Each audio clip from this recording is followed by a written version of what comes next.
10వ అధ్యాయం 27వ వచనాన్ని మనం చూద్దాం. న్యాయపు తీర్పునకు భయముతో ఎదురు చూచుటయు, న్యాయపు తీర్పునకు భయముతో ఎదురు చూచుటయు, విరోధులను దహింపబోవు తీక్షణమైన అగ్నియు తీక్షణమైన అగ్నియు నీ కన్ను ఉండును. అంటే ఇక్కడ దేవుని యొక్క వాక్యాన్ని మనం ఆలోచన చేసేటువంటి విధానంలో న్యాయపు తీర్పుకి ఏమవ్వాలి? మనం భయముతో ఏం చేయాలి?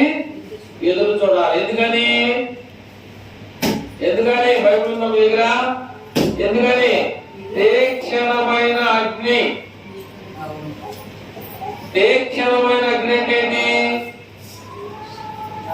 అంటే ఏంటి? అంత తీక్షణమైన అగ్ని షడ్రకు మెషకు అభ్యర్థులని ఆ అగ్నిగుణంలో పడేసిన తర్వాత 7 అంతలు ఇంకెక్కువ చేయడం మాట్లాడాడు. తీక్షణమైన అగ్ని అంటే ఒక విషయాన్ని మీకు చెప్తా ఉన్నారు. ఏం జరిగిందో నాకు తెలియదు. ఒక అబ్బాయి ఏం చేశాడంటే కూతుర్ని కొడుకుని మోటార్ సైకిల్ మీద తీసుకొని వెళ్ళి శాలలో తీసుకెళ్లి ఇద్దరిని ఏం చేశాడు తెలియదు కానీ కంపో గడ్డేసి కాల్చేశాడు. కంపో వేసి కాల్చాడు, గడ్డేసి కాల్చాడు నాకు తెలియదు. కానీ పేపర్లో రాసింది ఏంటంటే పిల్లలిద్దరూ తీసుకుని వెళ్ళి కాల్ చేశాడని చెప్పేసి పేపర్లో రాశాడు. ఎందుకు కాల్చాడో నాకు తెలియదు. కానీ ఇక్కడ దేవుడు వాక్యం వినోడు అదే చేస్తున్నాడు, వాక్యం వినోడు అదే చేస్తున్నాడు. ఇక నువ్వు విన్న వాక్యానికి దానికి ఏ మాత్రం నువ్వు న్యాయం చేకూరుస్తున్నావు? అర్థమవుతుందా? విన్న వాక్యానికి ఏ మాత్రాన్ని మనం న్యాయాన్ని చేకూరుస్తున్నావు? అది నువ్వు ఎక్కడికి వెళ్తావు? ఆడేం చేశాడు? ఇద్దరు పిల్లల్ని కాల్ చేశాడు. అది దేవుడు ఏం చేస్తానంటే న్యాయపు తీర్పు అనేది ఉంది కనుక నువ్వు భయంతో ఎదురు చూడకపోతే తీక్షణమైన అగ్నిలో ఎవడైతే దేవునికి వ్యతిరేకంగా ఉంటాడో, దేవుని మాట తెలుసు కూడా ఎదురు తిరుగుతాడో, దేవుని వాక్యం కూడా ఎరిగి కూడా మునికోణులకు ఎదురు తిరిగిన వాడు ఎవడు బతకడం. అట్లాగే దేవుని వాక్యానికి ఎదురు తిరిగెళ్తున్నాడు యోనా. దేవుని వాక్యానికి ఎదురుగెళ్తున్నాడు. ఆయన పేరంటే సౌలు. కానీ దేవుడు గొప్పవాడు అంటే దేవుడు గొప్పవాడు. నా మాటలు కూడా పోతున్నాడు కదా, సముద్రంలో చంపేయాలి కదా యోనాని. క్రైస్తవులు ఇంట్లోకి వచ్చి చంపినాడు కదా సౌలు. గుర్రంతో కళ్ళు లేకుండా పడేశాడు కదా, మళ్ళీ ఎందుకు తొలగించాడు? మనం దేవుని మాటలనే మనం మంచోడా? దేవుడు మంచోడా? దేవుని బిడ్డలు చంపేవాడిని పల్లి పెట్టమేంటి? మనం ఎప్పుడు మారుతాం?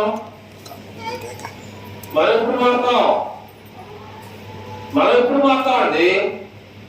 మార్పు లేకుండా ఈ లోకంలో ఎంతకాలం ఏడేళ్ళు ఎప్పుడు అకాంతమైనటువంటి మరణం వస్తుందో మనకి తెలియదు.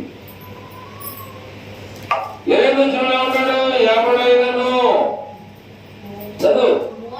ఎవడైనా మోసే ధర్మశాస్త్రము నిరాకరించిన ఎడలా 2 సాక్షుల మాట మీద కనికరింపకుండా వారిని చంపుదురు. ఒక విషయాన్ని చెప్తా.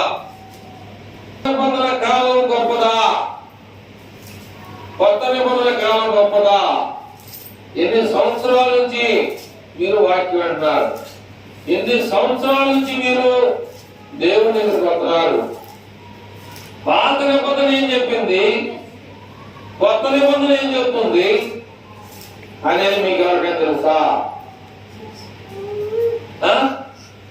పాత నిబంధన ఏం చెప్పింది, కొత్త నిబంధన ఏం చెప్తా ఉంది? నిన్న రాత్రి ఏం కూరలో మీరంటే నా మర్చిపోయి ఏం కూరండి అమ్మా అంటే అలాంటి స్థితిలో కానీ మనం ఉన్నట్లయితే మన విశ్వాసంలో కాదు. విశ్వాసం అంటే అర్థం ఏంటో తెలుసా? ఒక ఆయన వచ్చాడు,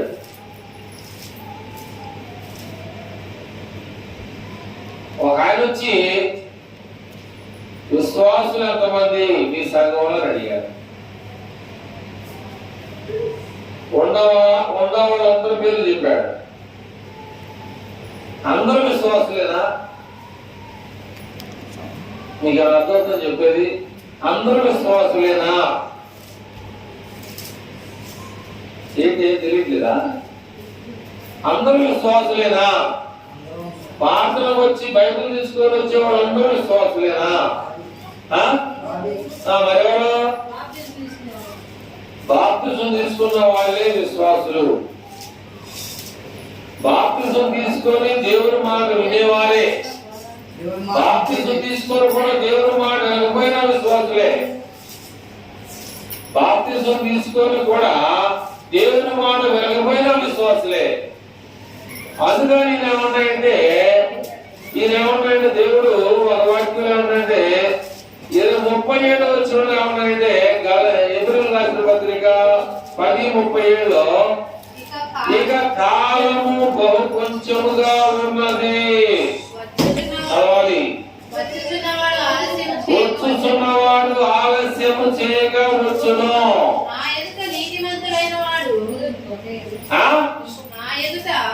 నా ఎదుట నీతిమంతుడైన వాడు విశ్వాస మూలముగా జీవించును గాని అతను వెనుక తీసిన ఎడలా అతని యందు నా ఆత్మకు సంతోషం ఉండదు. ఇక్కడ ఏమంటాయంటే నా ఎదుట నీతిమంతుడైన వాడు విశ్వాస మూలంగా జీవించును గాని అతను వెనుక తీసిన ఎడలా అతని యందు నా ఆత్మను పక్కకు పెట్టేస్తాను అన్నాడు. అప్పుడు అతను ఎందుకు పనికి రాకుండా పోతాడు. కానీ ఇక్కడ 28వ వచనంలో ఉన్నాడు, ఎవడైనను మోషే ధర్మశాస్త్రమును నిరాకరించిన ఎడలా 2-3 సాక్షులు మేరక కనికరింపకుండా కనికరం లేదు.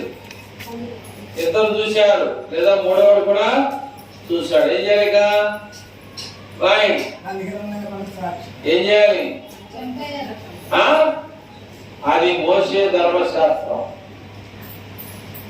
ఇప్పుడు మనం కూడా అలా ఉన్నట్లయితే చాలా మంది తెచ్చిపోతారు.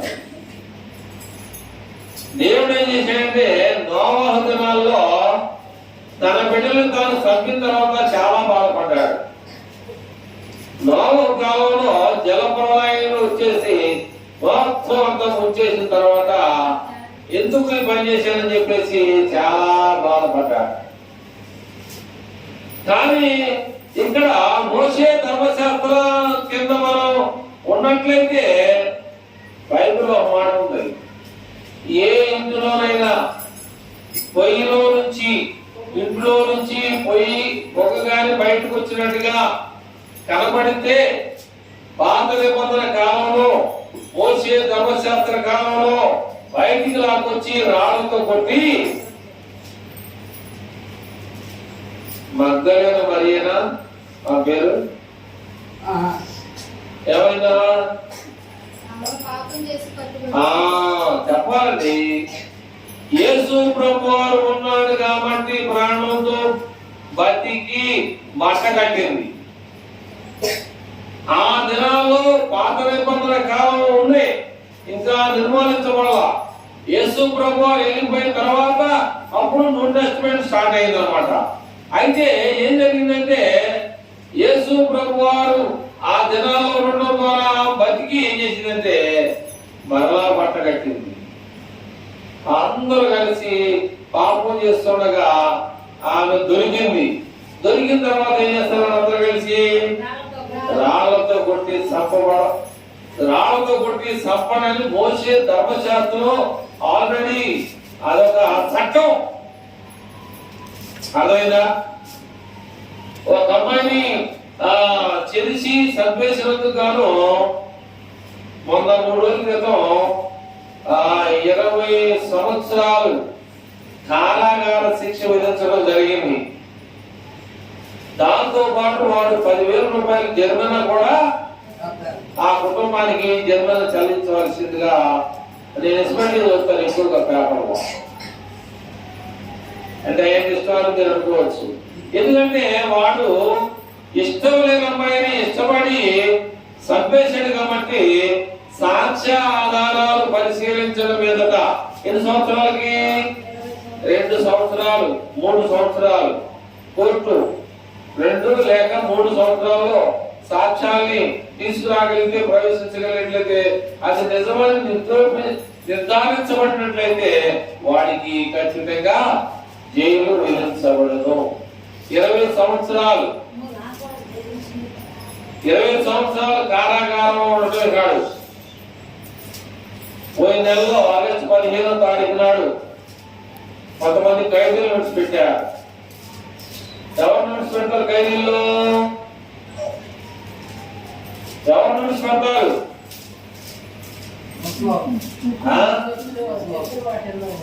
చక్కగా గౌరవంగా మర్యాదగా మంచితనం వాడు వయసు తక్కువ ఎక్కువ కాదు. రోజు ఈ గుణాన్ని కనబడతారు. పోలీసులు ఉన్న దేనిగా ఉన్న తిని ఉద్యోగం చేస్తా కూర్చొని దేవుడు కూర్చొని నిద్రపోవడం కాదు. ఎవరి గుణాన్ని వారు పరిశీలిస్తూ ఉంటారు.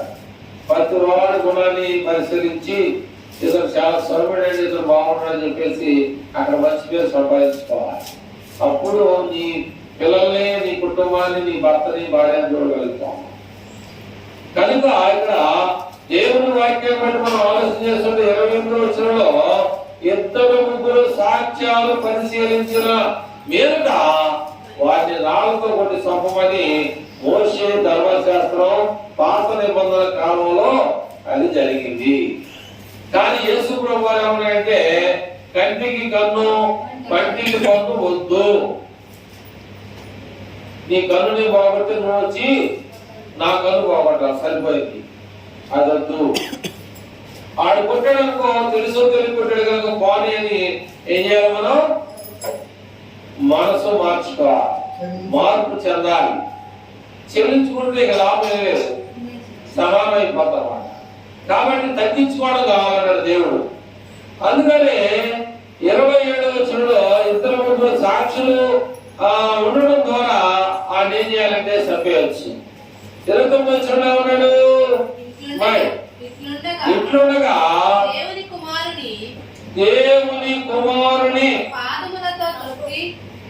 దేవుని కుమారుని పాదములతో త్రొక్కి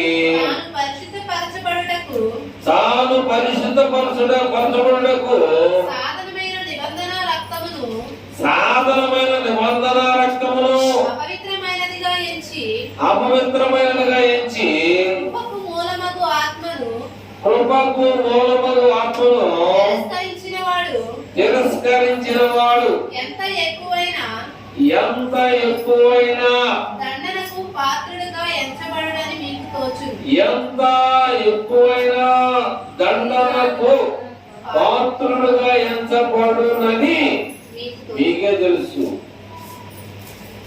దేవుని నియమాన్ని, దేవుని వాక్యాన్ని, దేవుని యొక్క నియమాలు.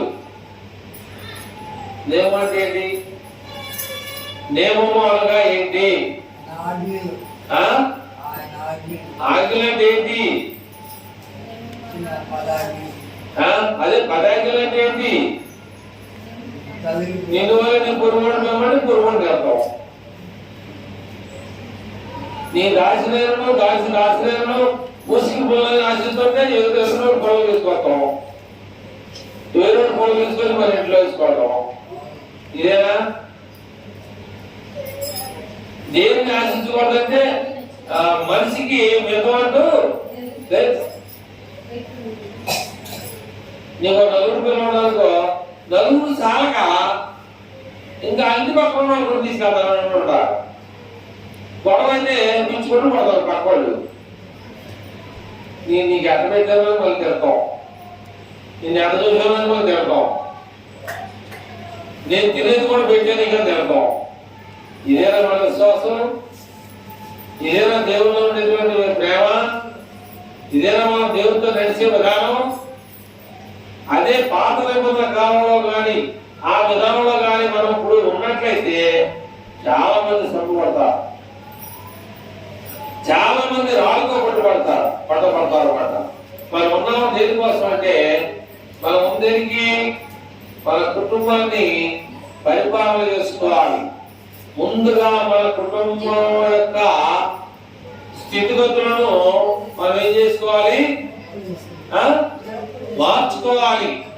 మన కుటుంబంలో భర్త భార్యలు వీరిరువురు ఎలా ఉండాలి అంటే ఏకభావం కలిగిన వారికి ఉండాలి, ఏకత్వం కలిగిన వారికి ఉండాలి.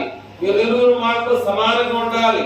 మీరు తెచ్చే ప్రతి రూపాయి కూడా లెక్క ఖచ్చితంగా తెలిసి ఉండాలి అక్కడ. అప్పుడు వచ్చేదంతా పోయేదంతా మిగిలేది ఏమన్నా లేదా అనేటువంటి లెక్క లేకుండా మనం జీవిస్తున్నట్టుకో దొక్క బయలుపోతుంది. అదే మీ ఇష్టం అనుకో. దేవుడు చెప్తున్నాడు ఒక నియమాన్ని, దేవుడు ఒక నియమాన్ని చెప్తున్నాడు. ఏమని? జట్టి అంటే ఏంటి? జట్టి జట్టి అంటే ఏంటి? ఈ జట్టి ఎవడురా? జట్టి అంటే ఏంటి? ఎదుటోడు నీకు ఇద్దరు కబడ్డీ ఆడతాం, నువ్వు వెళ్తావు వాడికి వెళ్తాం, జట్టి అంటే అది జట్టి అంటే. జట్టి అయిన వాడు పోరాడినప్పుడు నియమ ప్రకారంగా పోరాడాలి. నియమం లేకుండా పోరాడితే నీకు దేవుడు కిరీటం రాదు.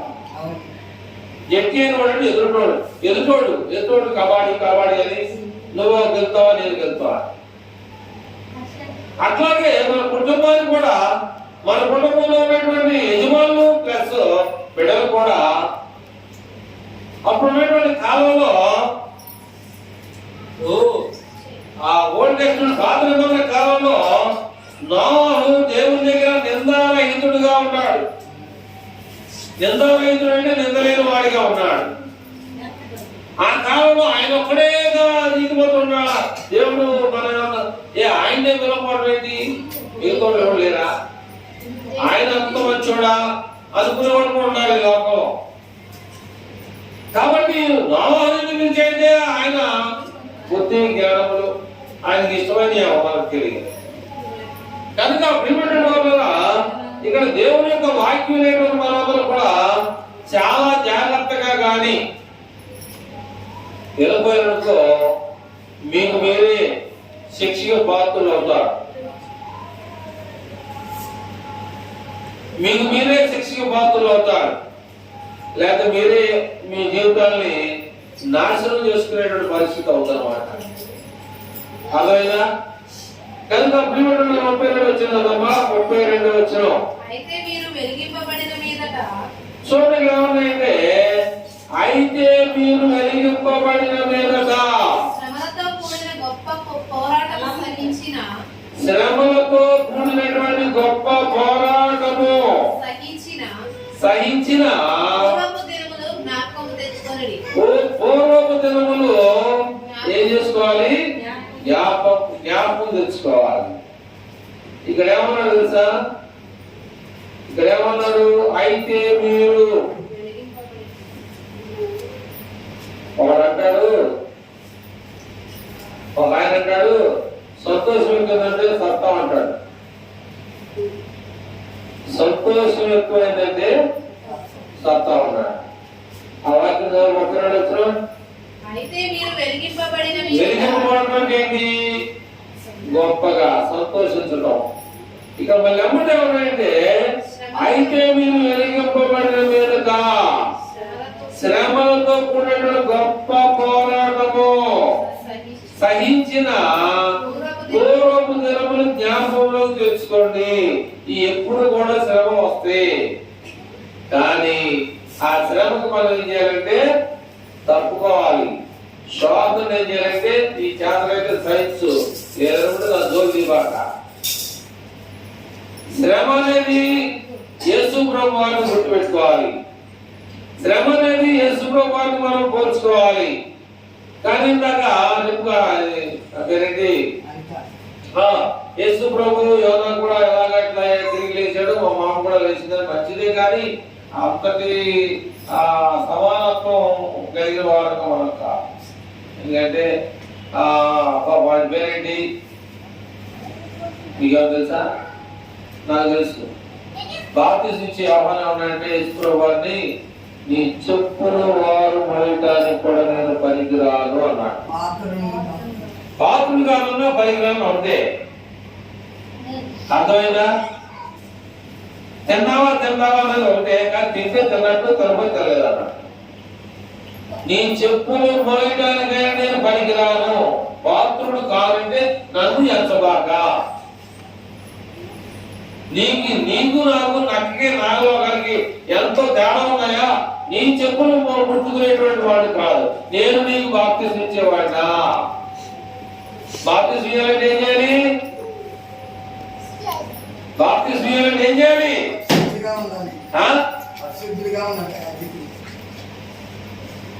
బాప్తిసం ఇవ్వాలంటే ఏం చేయాలి? ఇచ్చేవాడు ఏం చేయాలి? ఆయన పట్టుకోకుండా ఇస్తాడా? పడిపోతాడు నీళ్ళు అంటాడా?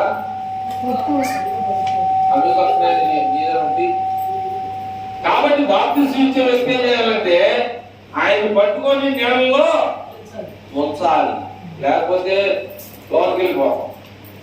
జాగ్రత్తగా ఇవ్వాలి. బాప్తిసం అంటే ఆశాపాశ కాదు. బాప్తిసం అంటే ఏదో సరదా లాంటిది కాదు. అర్థమైందా? బాప్తిసం అర్థం మీకు ఎవరు తెలుసా? ఇక్కడ మరణం నుంచి తిరిగి లేవడం, నీ పాపాలన్నీ కూడా నీళ్ళలో శుభ్రంగా. పేతురు అన్నాడు, అయ్యా నీ చేత నేను కడిగించుకునేంత చూడదా, నేను నీ చేత నేను నా కాళ్ళు కడిగించుకునేంత, నేను నిన్ను కడగకపోతే నువ్వు శుద్ధుడు కావాలనే మాటగా ఆయన అన్నాడు. నడినెత్తులని అది కాదు వరకు శుభ్రంగా అడిగయ్యా అన్నాడు. ఇంకా ఎవరైనా శుద్ధులుగా ఉండకపోతే, అదేనా ఇంకా ఎవరైనా పరిశుద్ధులుగా ఉండకపోతే ఇదే అనుకూలమైన సమయం, ఇదే మిక్కిలి రక్షణ దినం. కాబట్టి నీ ఇష్టం. నువ్వు శుద్ధులుగా ఉండాలనుకుంటే ఉండు, లేకపోతే నేను ఉండనుకుంటే నీ ఇష్టం. అది దేవుడు అయితే ఖచ్చితంగా నువ్వు శుద్ధులుగా ఉండమని చెప్తున్నాడు. 33 ఒక విధముగా చూస్తే మీరు నిందలను బాధలను అనుభవించుట చేత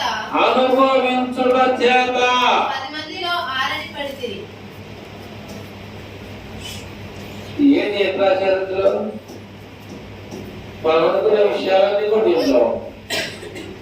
కానీ మనం ఏం చేయాలంటే సహించాలి. ఇక్కడ 33 వచ్చిన ఒక విధముగా చూడండి, సామాన్య మానవుడు మాట్లాడినాడుగా. ఒక విధముగా చూస్తే మీరు నిందలను బాధలను అనుభవించడం చేత 10 మందిలో నన్ను ఆరేశారండి. ఆరేయడం ఏంటి? గొడ్డు ఆరేసినట్టు. ఒక ఇద్దరు చెప్పుకున్నారు అనుకో, నా గురించి చెప్పుకుంటున్నారు అనుకుంటా, నన్నే చెప్పుకుంటున్నారంట, నీకెందుకు భుజం తడుస్తున్న పరిస్థితికి నీ బాధ నేనే. వాళ్ళిద్దరు చెప్పని వాళ్ళే. వాళ్ళు చెప్పుకున్న వాళ్ళు ఏం చేయాలంటే ఆపకూడదు. వాళ్ళు చెప్పుకోవడం అనుకో, మనం ఏం చేయాలంటే సైడ్ వెళ్ళిపోతా ఉండాలి. ఎందుకని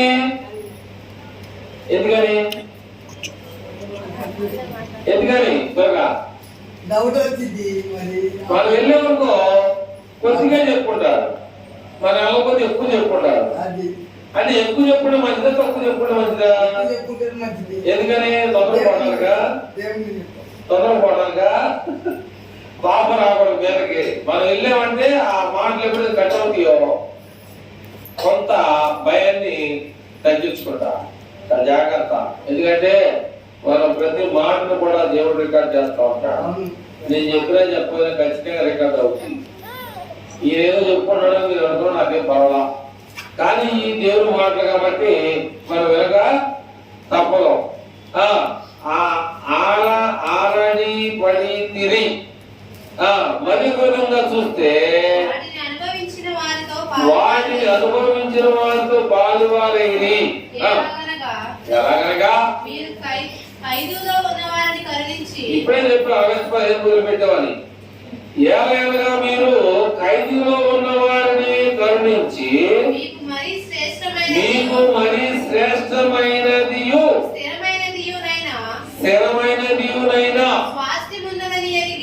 స్వాస్థ్యమున్నదని ఎరిగి మీ ఆస్తి కోల్పోవటకు సంతోషముగా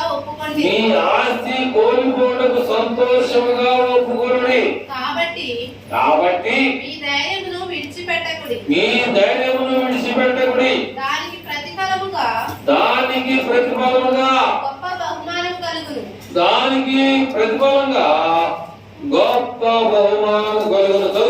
మీరు దేవుని చిత్తమును నెరవేర్చిన వారై, అది మనం ఏంటంటే ఆయన చిత్తం అంటే ఆయన ఆజ్ఞల్ని మీరు దేవుని చిత్తము నెరవేర్చిన వారై వాగ్దానం పొందు నిమిత్తము దేవుడు వాగ్దానం చెప్పాడు. ఏమని చెప్పాడు? నువ్వు ఐగుప్తులు బానిసలుగా ఉన్నారు, వాళ్ళు విడిపించమని చెప్పేసి వాగ్దానం చేశాడు మోషేకి. అట్లా ఇక్కడ దేవుడు ఏం చేశాడంటే ఏం చేసిన వచ్చినది 36 వచ్చినారంటే మీరు దేవుని చిత్తమును నెరవేర్చిన వారే వాగ్దానం పొందు నిమిత్తము మీకు ఓర్పు అనేది నేను వెళ్ళన్నాడు మోషే. వెళ్ళాల్సిందే, కుదరదు. నీకు అవసరమైతే ఎవరు పంపిస్తారు కానీ వెళ్ళను అనడానికి వీల్లేదు. ఏమవసరం? మీకు ఓర్మి అవసరమైనది.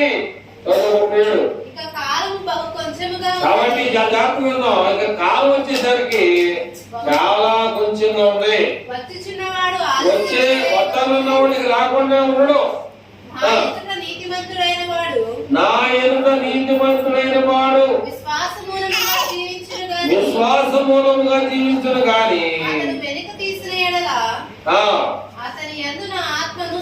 కాబట్టి ప్రేమటుడు అన్నారా, వస్తానన్నవాడు వస్తాడు. ఎప్పుడు వస్తాడో నాకైతే తెలియదు. కనుక ఆయన వచ్చే సమయానికి మనం సిద్ధంగా ఉన్నామా లేదా, లేకపోతే ఎలా ఉన్నామో 22వ వచనం నుంచి కొద్ది మాటలు చదివేసి మన భాగాన్ని ముందుకి కొనసాగడానికి ప్రయత్నం చేద్దాం. ఏప్రిల్ రాసిన పత్రిక 10:22 మనస్సాక్షి మనస్సాక్షిలోనికి ఏ రకమైనటువంటి కల్మషము ఎల్లకుండానట్లు ప్రోక్షింపబడిన హృదయములు గలవారమును నిర్మలమైన ఉదకముతో స్నానము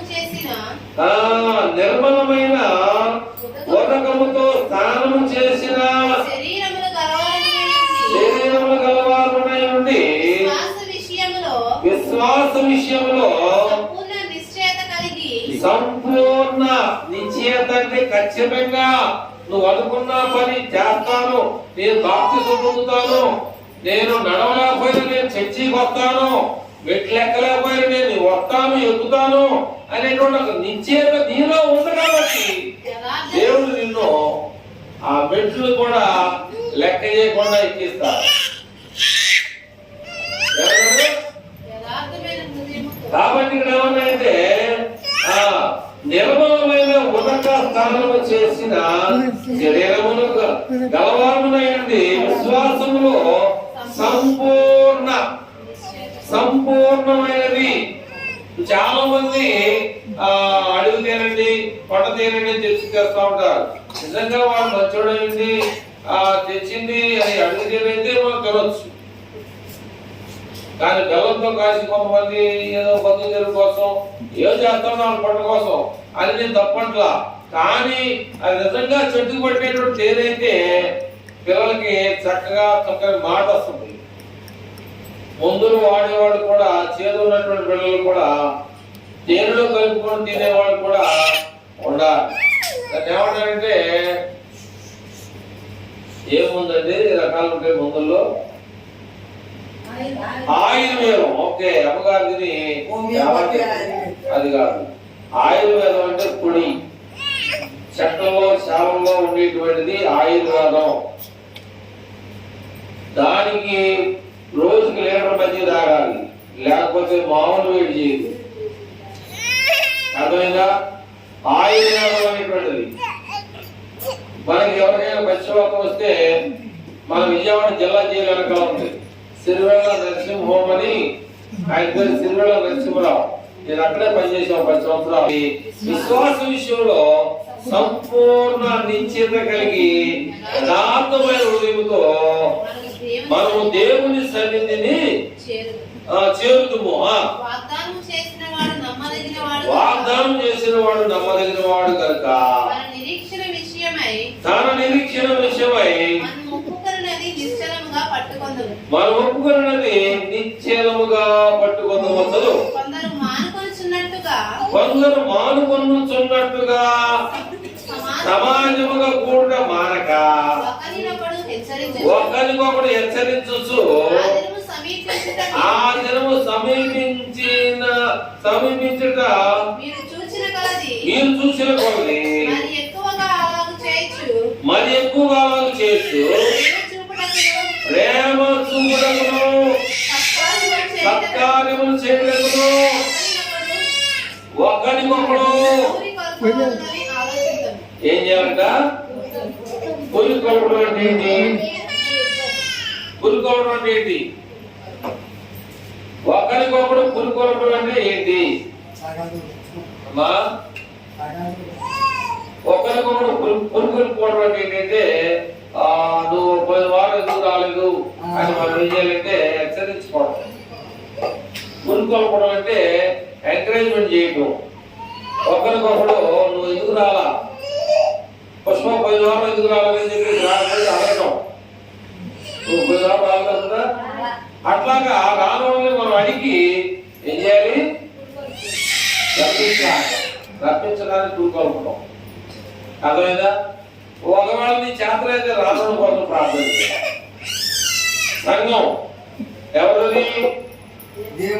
పండగాలు దేవుడు కాబట్టి సంఘం కోసం మనం ఏం చేయాలంటే, ఒక విశ్వాసి రక్షించబడిందంటే దేవుని సన్నిధిలో కొన్ని వేల దూతలు దేవుని దగ్గర మానక ఆలయంటే దేవుని స్తుతిస్తా ఉంటారు. ఒక ఆత్మ రక్షించబడిందంటే, ఒక ఆత్మ రక్షించబడిందంటే దేవుని సన్నిధిలో ఎంతో గొప్ప విషయం. ఆత్మలు సంతోషిస్తూ ఉంటాయి. అలాగే ఆ అమ్మాయికి ఏం చేశాడు? బాప్తిసం ఇచ్చాడు. ఆ అమ్మాయికి ఏం వాక్యం చేసి చెప్పారని బాప్తిసం ఇచ్చాడు అని కొంతమంది ఉంటారు. కొంతమందిని బతికించాలంటే ఒకడే సాగుపడుతూ ఉంటాడు. ఆడికి ఏం తెలుసు వాక్యం? ఇతరులు బాపకి వెళ్ళాలని వాడు బాప్తిసం చేయాలి. బాప్తిసం ఎప్పుడు తీసుకోవాలి? అర్థమవుతుందా? యస్మా, బాప్తిసం ఎప్పుడు తీసుకోవాలి? ఎన్ని సంవత్సరాలు తీసుకోవాలి? ఎన్ని నెలలు తీసుకోవాలి? ఎన్ని సంవత్సరాలు బాత్రూమ్ అయితే బాప్తిసం తీసుకోవాలి? తెలుసా?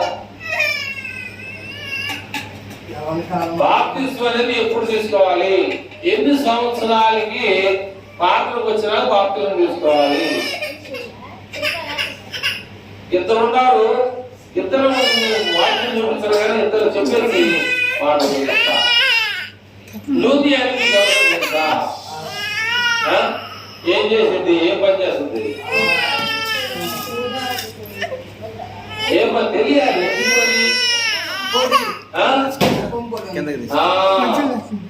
లూది అనేటువంటి కావుంది రోదా రంగు పొడి అమూర్తైన పట్టణస్తురాలు. ఆమె బొట్లో మన జీవితాన్ని కొనసాగుతూ ఉంది. ఒకరోజు వ్యాపారం చేసుకుంటా నదీ తీరంలో పౌరులు ఇంకా అనేక మంది విశ్వాసులు ప్రార్థన కూర్చున్నారు. గెలవబడిన వారు బయట నుంచి చదగల గెలవబడిన వారు ప్రార్థనకు వచ్చారు. గెలవకోకుండా ఒక్కొక్కకుండా ఎందుకనో కసేపు ఆడ కూర్చొని అనుకుంది. ఎవరామా ఎక్కడున్నారు? వాడికి ఉందామంటే ఆమె కూడా నేను కూడా కూర్చుందని చెప్పేసి ఆ నదీ తీరం ఉంటున్న పౌరు వాక్యం చెప్తామంటే ఆమె కూడా వాక్యం అంటాం. ఇదేం చేసిందని మొట్టమొదటిగా ఆ హృదయాన్ని దేవుడు తెలిసాడు. లూదియా హృదయాన్ని దేవుడు ఎంతనే అక్కడ బాప్తిసం పొందింది. ఎన్ని రోజులు ప్రార్థనకి వెళ్ళిందామా లూదియా? 10 రోజులు వెళ్ళింది. అక్కడ పౌరు వాక్యం చెప్తున్నాడు, ప్రార్థన రమ్మని చెప్పి సేవ మందిని తీసుకొని వెళ్ళారు. వాళ్ళలో ఒక్కడ బాప్తిసం పొందలా, దాని పోయే దాన్ని పొందాడు. అసలు ఆడెవడో తెలియదు, ఆడెందుకు వచ్చాడో తెలియదు, ఆమె ఎందుకు వెళ్ళిందో తెలియదు, ఆమె ఎందుకు అక్కడ పోకోముకున్నాడు వచ్చిందో మనకు తెలియదు. ఎన్ని సంవత్సరాల వాక్యం ఉంది నాకు తెలియదు, ఎన్ని సంవత్సరాల గుడిలోకి వచ్చింది అని అక్కడ రికార్డులో లేవు. ఎప్పుడు మనం బాప్తిసం ఇవ్వాలి, ఆ రోజు వాక్యం ఆ రోజు బాప్తిసం ఎట్టేస్తారనే వాళ్ళు ఈ లోకంలో చాలా మంది తర్కవాదులు ఉన్నారు. మరి జైలు అధికారి ఎన్ని రోజులు బాప్తిసం పొందాడు? అసలు జైలు అధికారి కాలేడురా, డ్యూటీ దిగిపోతే తప్ప, లేకపోతే అక్కడే అరే అంతర్గతం సరిగ్గా పెడతాం లేదా, ఎవరికైనా జ్వరం వస్తే చూసుకోవాల్సిన వాయిన్ జైలు అధికారి. ఆడ అనంతరం పోతే ఏం చేయాలి? వచ్చా పాలు తెచ్చి వాళ్ళైనా అదైనా అమ్మ పెట్టడం జనం ఎక్కువైంది. అక్కడైనా జరిగిందనుకో జైలు ఉద్యోగం సస్పెండ్ అయింది. అదైనా కనుక మరి జైలు అధికారులు ఎప్పుడు బాప్తిసం పొందారో మీకు ఎవరికో తెలుసా? ఎన్ని సంవత్సరాలు వాక్యం వింటారు? వాక్యం వింటాం కాదు, వాక్యం వింటాం కాదు, దానికి కంఠం కావాలి, కనాలి. కంటే పిల్లలు పడతారు, కనకపోతే పిల్లలు పట్టడం. నువ్వు వింటం కాదు, దాన్ని బయట వదలాలి. అప్పుడు నువ్వు దేవుని సన్నిధిలో నువ్వు కొంచెం స్టెప్ తెచ్చుకోవాలి, కానీ తనుకోవడం. అక్కడ ఆయన యొక్క డ్యూటీ చక్కగా చేశాడు. ఏం చేశాడు? పౌలు ఏమన్నాయంటే, అయ్యా మేమందరం ఇక్కడే ఉన్నాం, ఎవరు కూడా వెళ్ళిపోలేదు అంటే జైలు అధికారి ఏమన్నా నువ్వు చెప్తావు? చెప్పకుండా చెప్తా. ఏమన్నాడు? ఏమన్నాడు? చాలా ఏమన్నాడు? గుడ్డు కావాలి, దీపం తీసుకొచ్చి అక్కడ ఎంతమందికి 5 రూపాయలు మొత్తానికి రికార్డ్ దగ్గర ఆ దీపం తీసుకొచ్చిన తర్వాత అన్నాడు అన్నమాట. ఏమని? అయ్యలారా, రక్షణ పొందాలంటే నేనేం చేయాలి? ఆ రాత్రి పౌరు సేనలో ఆయనకి యేసుక్రీస్తు ప్రభువారి గురించి వాక్యం చెప్తే అర్ధరాత్రే బాప్తిసం పొందాడు. మనుషుల యొక్క ఉద్దేశం ఏంటంటే బాప్తిసం పొందాలి, ఒక టైం పెట్టుకో. అయ్యగారు కొనుక్కు రాకపోతే పక్కన ఏమంటారు తెలుసా? అయ్యగారు కొనుక్కు రాకపోతే చెప్పనుండే, అయ్యగారు కొనుక్కు రాకపోతే నేను కొనుక్తో కలిసేరా. జాగ్రత్త జాగ్రత్తగా వదలదా లేకపోతే బయటకు. అయ్యగారు ఏమైనా చీర కొనుక్కు రాకపోతే నేను కొనుక్కొస్తా అనేవాడు ఉండా. ఎందుకు? బడాయికి. మరి లూదియా ఏ చీర కొంది? జైలు అధికారి రేత్రి ఏ చీర కొన్నా, ఏ బట్టలు కొన్నాడు? వాక్యం తెలియాలి. ఆడే ఎడబడతాడు, బాప్తి ఇచ్చేస్తాడు. కలిసి పడద్దు. అది తెలుసా? భాస్కర్ అన్నాడు, ఆడు భాస్కర్ అన్నాడు, జాగ్రత్తగా మీరు అడగండి, నేను తప్పు చెప్తే నిలబడి సొక్క పెట్టుకోవాలండి. ఏదో ఆశమాశాలు కాదు ఇది, ఏదో ఆశమాలు చెప్తాం కాదు ఇది. అర్ధరాత్రుల్లో జైలు అధికారి తెల్ల బట్టలు కొన్నాడా? ఆ తర్వాత లూదియా చీర తెచ్చిందాకా అక్కడే ఉందా? మరి ఎట్టగా? ఇంకొక ఆయన ఉన్నాడు మీకు తెలుసా? ఇంకొక ఆయన ఉన్నాడు తెలుసా? ఆయన పేరేంటి తెలుసా? నపుంసకుడు. ఆదివారం ప్రార్థనకి వెళ్తున్నాడు, వస్తా తిరిగి ఖాళీ కొండ బైబుల్ చదువుతా వస్తున్నాడు. దేవుడు చూశాడంటే నువ్వేం చేస్తున్నావు చూస్తాడు అక్కడ. దేవుడు చూసి పిలుపు పంపించాడు, వెళ్ళిపో రథం మీద ప్రయాణిస్తున్నాడు కలుసుకో అన్నాడు. నువ్వు చదివింది నీకు అర్థమవుతుందా? మీరు అడగాలి, నువ్వు చెప్పేది అదేంటి అడిగెత్తున్నాను, ఆశాభాషాలు కాదు ఇక్కడ. నువ్వు చదువుతున్నావు నీకు అర్థమవుతుందా? ఆయన ఏమన్నాడు తెలుసా? మంత్రి ఎవడైనా నాకు దారి చూపించకపోతే నాకు దారి అని తెలిసింది అన్నాడు. మంత్రి కూడా వెళ్తారా? వెళ్ళొస్తారా? మాట్లాడడానికి అధికారం దొరుకుతా మనకి. ఎందుకంటే దేవుడు ఉన్నాడు అక్కడ, నపుంసకుడి దగ్గర ఉన్నాడు. దేవుడు పిలుపు దగ్గర పంపించాడు, వెళ్ళు ఆయన కలుసుకో. ఎవడు అప్పీల్ చేయడానికి వీల్లేదు అక్కడ. ఎందుకని? దేవుడు ఇచ్చాడు ఆజ్ఞ, నువ్వు వెళ్ళి కలుసుకో, రథం ఎత్తుకో మాట్లాడతాడు. ఇక్కడ నుంచి నుజువేడు దాకా వెళ్ళాడు నాకు తెలియదు, బయలువాళ్ళ దాకా వెళ్ళి మాట్లాడుకుంటారో నాకు తెలియదు. నీళ్లు కనబడుతున్నాయి. నాకు బాప్తిజం ఇవ్వడానికి ఏమైనా ఇబ్బంది ఉందా?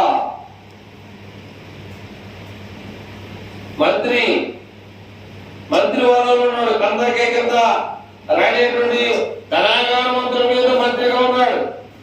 ఈ చెరువులో బాప్తిజం ఇవ్వడానికి ఏమన్నా ఆటంకం ఉందా?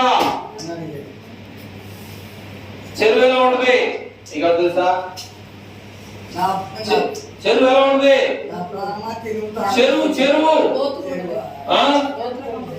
చెరువు ఎలా ఉంటుందంటే పెద్దోడు పిల్లలు దొడ్లోకి వెళ్ళని గెలలు దిగని రోతగా ఉండదు. కానీ నీళ్ళను మనం ఏం చేయకూడదు, నీళ్ళని ఏం చేయకూడదు, ఏళ్ళని చేయకూడదు, తప్పు పడతాం. నాకు తెలియదు కానీ మా అమ్మవాళ్ళు ఎర్ర చెరువు అని ఉంది, తర్వాత కుక్కల అనుకుంటాం. ఎర్ర చెరువులో గొయ్యి తవ్వుకొని ఆ ఎర్ర నీళ్ళు తీసుకొస్తే చెరువుకి ఏం చేసేవాళ్ళు అంట, ఎర్ర కూడా మొత్తం బారడుగు భాగానికి వెళ్తే తెల్లటి నీళ్ళు వచ్చాయి. ఆయన తాగినట్టు నాకు దాఖలా ఉండే, తెలుసు, నాకు అంత జ్ఞానం ఉంది. ఇంకా పర్వాలా కొద్దిగా తెలుసు. అక్కడ మోసుకొని వచ్చేవాళ్ళు ఎప్పుడు పంపుకుంటే కావడం వెళ్ళిపోవడం. ఏంటంటే నీళ్ళు పంపుతున్నాడు, నీళ్ళు వదలన్నాడు. ఎందులో నీళ్ళు అది ఫోన్ చేయండి, నువ్వేం పంపులు లేస్తావు, నువ్వు పంపులు లేని కాలంలో వెళ్ళిపోవడమే. ఎర్ర నుంచి మోసుకొచ్చేవాడు నీళ్ళు. మన పట్టణంలో బావి నుంచి 7 గంటలకు వచ్చి, పొలం 7 గంటలకు వచ్చి గడవ తాడుతో తోడుకునేవాడు. మట్టి గడవతో తోడాలి. ఏ గడవతో? మట్టి గడవ. కొనుక్కోవడానికి డబ్బులు సరిపడదు. డబ్బులు ఉండేమో ఏ గడవది? రేక్ గడవ. డబ్బులు ఉన్న రేక్ గడవ అంటే అంచుదైన గడవ. అది డబ్బులు కొనుక్కోరు. డబ్బులు వేయడము మట్టి గడవ. ఎంత రూపాయి 2 రూపాయలు గొప్ప. కనుక పొలం వచ్చి నువ్వు బాయిలో తోడుకొని మళ్ళీ ఇల్లు వాళ్ళు వస్తుంది, అన్నకూరని కొడుకున్నానికి మళ్ళీ పొద్దున్న 5 గంటల కాలం. ఆ కష్టం ఇప్పుడు ఎందుకు పడిందా? కనుక ఈ చెరువులో నీళ్ళే ఎర్రకుండా నేను ఇక్కడ బాప్తిజం పొందాలని ఆయన మంత్రి అయినటువంటి నపుంసకుడు. కనుక చాలా మందికి వీడికి ఏం తెలుస్తాడు బాప్తిజం ఇస్తారని అనుకున్నాడు ఉండాలి, వాక్యం తెలుసుకున్నా ఉండాలి. దాని జాగ్రత్తగా మనం వాక్య రీజన్ చూపించాలి.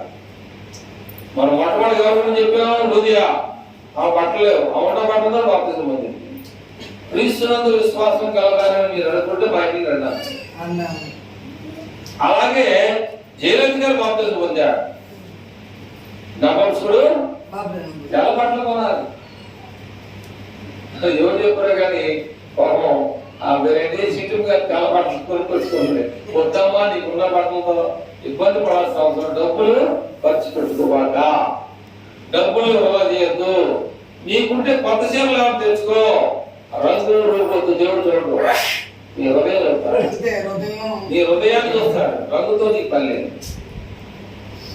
నేను తెల్ల చీర వేసుకున్నాను, నా దగ్గరికి వస్తాను కదా, దేవుడు అనుకుంటారేమో తప్ప. నేను తెల్ల చీర కట్టుకున్నాను కదా, ఖచ్చితంగా నా దగ్గరికి ఏమవుతాడు దేవుడు అనుకోవడం రాంగు. ఈ కావాల్సిన దానికి హృదయం కావాలి. అంతేగాని నీ ధన, నీ డబ్బు, నీకున్న బలం, నీకున్న బంధువులు ఆయనకి ఏమీ కలువసిన